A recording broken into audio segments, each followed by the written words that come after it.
Hi everyone, this is Sam from Gamereactor and we're live from Birmingham looking at Battlezone.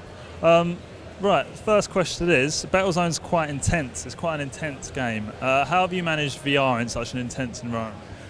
Well, we've actually had to dial it back quite a lot from what it was originally. What we would do in a normal 2D game, we've had to tone down. For VR, when we were initially developing it, we would try the same sort of tricks. We would try to up the ante for a normal player, screen shake, lots of sort of flashings and particle effects and that kind of thing. But we found that we had to sort of dial it down and tone it down lots. The early versions of the game had quite undulating terrain where we could the intention was that you would hide from the enemy in these sort of crevasses and things. But actually the way that panned out, moving over the terrain made the players feel quite nauseous. So if you look at the Battlezone game now and the demo, the terrain is quite flat with sort of terraced areas, if you like, and, ramps leading between it. And that's one of the things we did to sort of iron out, if you like, the experience to make it easier for people to get around.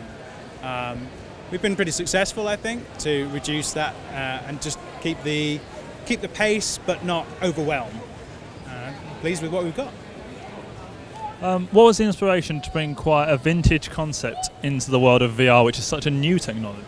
Well, the two brothers that run Rebellion, Jason and Chris Kingsley, they grew up with arcade classics like the Battlezone. They remember it from the dark arcades where they would go with their 10p's and pump money into the arcade cabinets. So when the IP came up as part of the Atari sale, they snapped it up. It was one of the things they always wanted to own.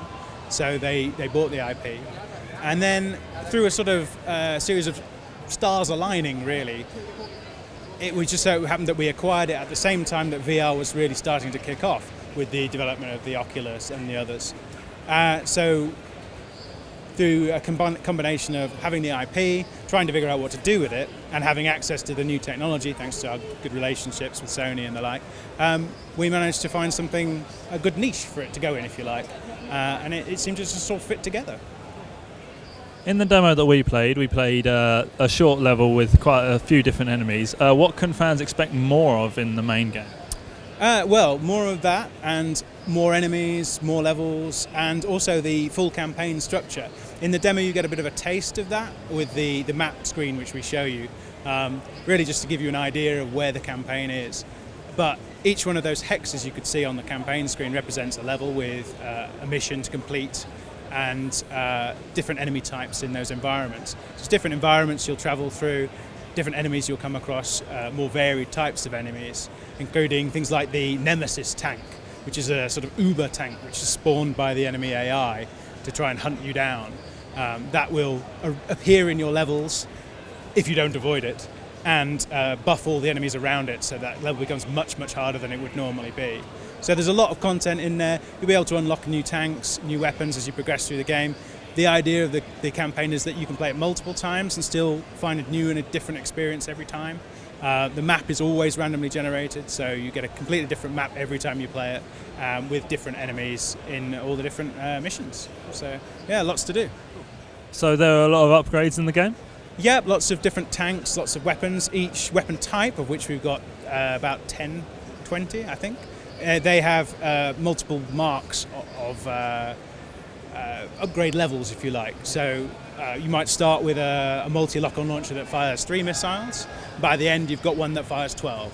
And should give you a better feeling of progression, more powerful as you get along. Each time you play the campaign, you'll unlock new variants, new weapons. So the next time you play the campaign, those will start appearing in the shops in those that you will find on the campaign map as you progress through. So we're hoping that as people play the game more and more, they'll unlock more content and the game will feel like they're just developing as players and getting more and more powerful, feeling that they're getting a great experience. At the end of this demo, we saw a sneak preview of some of the extra environments in the game with extractions and insertions into different levels. What kind of levels have you got planned? Because obviously the first one is very similar to the background behind us. It's very neon. Yeah. What are those like? We've got 2 variants of what we call the tech cities, which is the one you've played. Industria, which is a sort of industrial-themed environment with lots of flames and cooling towers and things like that.